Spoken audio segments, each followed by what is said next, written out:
Epístolas de São Paulo, 1º e 2º Coríntios. Começamos em nome do Pai, do Filho e do Espírito Santo. Amém.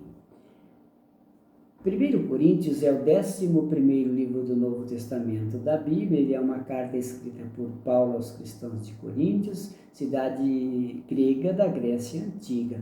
A carta aborda vários assuntos, incluindo divisões na igreja, questões sobre a sexualidade, o casamento e a ressurreição dos mortos. No início da carta, Paulo apresenta como um apóstolo e dirige aos cristãos em Coríntios para ajudar a fundar ali a igreja. Ele se preocupa com as divisões e lutas internas da igreja e instrui os cristãos a unirem e seguir a igreja. Em seguida, Paulo discute sobre as questões da sexualidade no casamento. Ele ensina que é melhor para os cristãos serem solteiros ou virgens, mas entende que nem todos podem seguir essa orientação. Ele também instrui os casais a evitar a separação e a serem fiéis uns aos outros. Portanto, Paulo fala também sobre a ressurreição dos mortos, a vida eterna.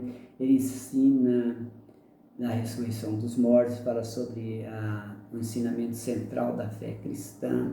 Paulo também discute sobre alguns problemas práticos da igreja, como a participação na ceia do Senhor e o uso dos dons espirituais. Ele instrui os cristãos a usar os seus dons para edificar a igreja e não para se exibir.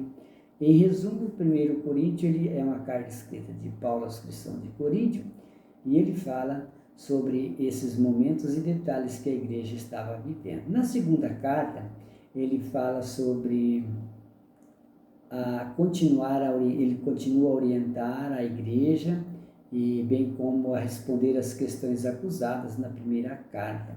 Havia, portanto, lideranças e ministérios. No início da carta, Paulo se defende das acusações de fraqueza e falta de autoridade, afirmando que sua fraqueza é uma prova de sua autoridade como um apóstolo de Cristo. Ele também fala sobre a importância da genuinidade, da sinceridade na vida cristã, como ele buscou ser transparente com os coríntios.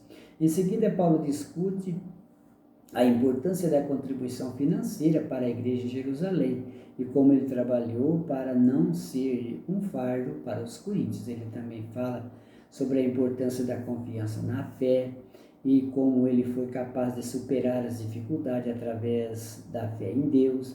Na segunda metade da carta, ele fala sobre a importância da transformação pela fé em Cristo, como os cristãos devem viver de acordo com a fé, e também fala sobre a importância da comunhão espiritual e do amor uns pelos outros.